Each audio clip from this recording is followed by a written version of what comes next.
તો મિત્રો extra Sam's આપણે જોઈ રહ્યા છીએ એમાં જેમાં અગાઉ ગવર્મેન્ટ એક્ઝામ્સની અંદર પૂછાયેલા સમ્સ છે એને ધ્યાનમાં લઈ અને નવા નવા દાખલાઓ જોઈ રહ્યા છીએ. પૂછાયેલા દાખલાઓ પણ જોઈ રહ્યા છીએ. જેમ કે કોઈ માહિતીનો મધ્યક 5 છે અને મધ્યસ્થ 5.5 છે તો બહુલક શોધો. મિત્રો જ્યારે મધ્યક અને મધ્યસ્થ બંને આપી દીધું હોય તો બહુલકનું એક જ નાનકડું માત્ર સૂત્ર છે જે તમે જાણો જ છો કે z બરાબર 3m ઓછા 2x બાર. તો આ તમારે યાદ રાખવાનું છે. શું કે એમ એટલે શું? તો એમ હશે એ મધ્યસ્થ હશે. એક્સ બાર શું હશે? તો એક્સ બાર છે એ મધ્ય ક હશે. અને ઝેડ જેને આપણે બહુલક કહીએ છીએ. જોજે એટલે ઝેડ જ શોધવાનો છે અને એમ તમને આપેલો જ હશે જેમ કે 5.5 ઓછા 2 ગુણ્યા એક્સ બાર એટલે કે મધ્યક તમને આપી દીધો છે 5. તો આ લઈ લીધો. ચાલો 5 તેરી 15, 5 તેરી 15 ને 16 એટલે 16.5 અને 5 દુ 10. જોજે 16.5 માંથી 10 જાય તો તમે સીધું જ કહી શકશો જવાબ શું આવશે? 6.5. તો અહીંયા તમને જવાબ આપેલો છે 6.5. તો કેટલા જણાને સાચો પડ્યો છે? Very good. એકચ્યુઅલી તમારે આ વિડીયોનો બેસ્ટ ઉપયોગ કરવો હોય તો તમારે શું કરવાનું કે રકમ જ્યારે પૂરી થાય ત્યારે વિડીયો સ્ટોપ કરી દો, પહેલા પ્રયાસ કરો અને પછી તમે ચેક કરશો તો તમને મજા આવશે અને યાદ પણ રહી જશે. ઓકે. ને પછીના સમયમાં એમ પૂછ્યું છે કે x પછી x વત્તા 1 તથા x વત્તા 2 નો મધ્યક તમને આપેલો છે 30 અને સૌથી મોટી સંખ્યા કોણ છે એ શોધવાનો છે.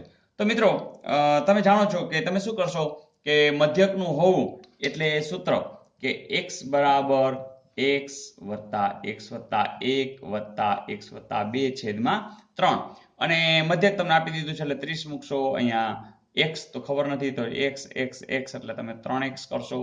પછી અહીંયા 3 કરશો છેદમાં 3 આ બાજુ જશે એટલે 30 તેરીને 90. પછી આને 3 ને આ બાજુ લઈ આવશો એટલે ઓછા 3 અને આ બાજુ રહેશે 3x. ચાલો 90 માંથી 3 જાય એટલે તમે કરશો 87 છેદમાં 3 એટલે તમને x મળશે. તો 3 દુ 6 9 તેરી 27 તમને x મળશે એટલે તમે લખશો 29 પછી 29 વત્તા 1 અને 29 વત્તા 2 એટલે કે તમારો જવાબ આવશે 29 વત્તા 2 એટલે કે 31. તો અહીંયા એ વિકલ્પ આપેલો નથી પણ તમે સમજી શક્યા હશો કે x ની કિંમત જો 29 આવતી હોય તો આનો જવાબ આવશે 3 સંખ્યા થશે 29, 30 અને 31. તો અહીંયા પ્રિન્ટિંગ મિસ્ટેક છે, આપણે સુધારી લઈએ. પણ મિત્રો આમાં કઈ મજા ના આવી કારણ કે આટલી બધી ગણતરી આપણે કરવી ગમતી હવે નથી. તમારે શું કરવાનું ખબર છે કે તમારે જોઈ લેવાનું કે જો આ ક્રમ છે તો કે ભાઈ આ ક્રમ છે તો ક્રમમાં વચ્ચે કોણ હોય તો આ જોઈને બસ પતી ગયું. આ જવાબ જ 30 હોય. જો આ 30 હોય તો એના આગળ કોણ હોય? 29 હોય. આની પછી કોણ હોય? 31. પતી ગયું. તો આનો સીધે સીધો જવાબ તમે લખી શકશો કે 31 કારણ કે 3 સંખ્યા છે.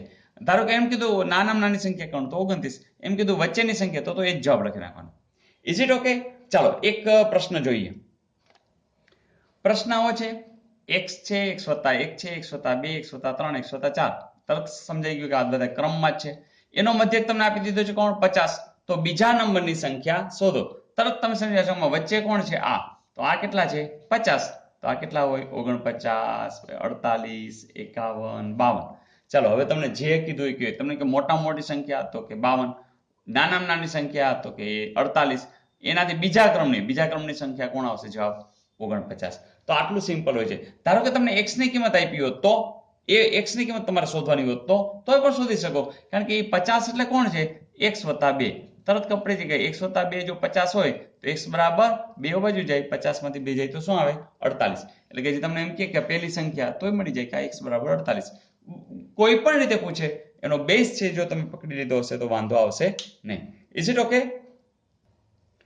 ને પ્રશ્ન આવો છે 3/2 વિરોધીની વ્યસ્ત સંખ્યા કઈ? મિત્રો તમે એકદમ જાણો છો હવે કે દાખલા તરીકે 4 હોય તો એની વિરોધી શું થાય? -4. -2 હોય એનો વિરોધી શું થાય? 2. -1/2 એનો વિરોધી શું થાય? 1/2. એટલે કે સાઇન બદલાવી એટલે વિરોધી.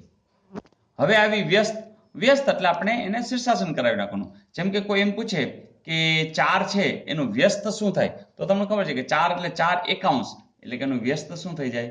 1/4. બરાબર, આ છે આપણે વિરોધી.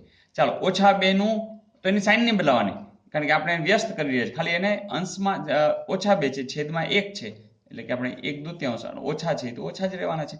એ જ રીતે -1/2. ચાલો આને બદલાવી નાખો, 2 ઉપર વહી જશે, નીચે 1 રહેશે. સાઇનને બદલાવી શકાતી નથી. વ્યસ્ત કરો છો ત્યારે કઈ સાઇનને કઈ ટચ કરવાની નથી, અને વિરોધી કરો છો ત્યારે એમને મૂકી દેવાના છે, ખાલી સાઇન બદલાવાની છે. Is it okay? આને સીધું સાઇન હારે જ લેવા દેવા છે. સાઇન બદલાવો, વિરોધી મળી ગયું. અને આને આપણે શેની વાત કરવાની છે? શીર્ષાસન. બરાબર, એટલે કે અંશ જે અંશ છે એ છેદ થઈ જાય, છેદ એ અંશ થઈ જાય. બસ આટલી તો વાત છે મિત્રો. તો હવે જોઈએ 3/2. ચાલો, એના વિરોધી એટલે તરત તમે કહેશો કે -3/2 થાય, પણ એટલું નથી પૂછ્યું, એનો વ્યસ્ત કીધું છે. તો ચાલો, આ 2/3 સાઇન તો એમને રાખવી જ પડશે, તો જવાબ આવશે -2/3. તો ક્યાં છે? આર્ય. તો મિત્રો મજા આવી?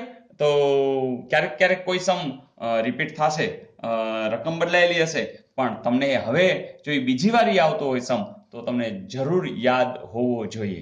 ઓકે, તો enjoy maths, enjoy reasoning. Next પરીક્ષા આવી રહી છે, થોડી પાછળ ગઈ છે મને ખબર છે. ટેટની પણ પાછળ ગઈ છે, સિનિયર ક્લાર્કની પણ પાછળ ગઈ છે, તો એનો તો લાભ લેવાનો છે મિત્રો. હજી કંઈ અધૂરું છે તો એ પૂરું કરો અને વધુ કામ કરો.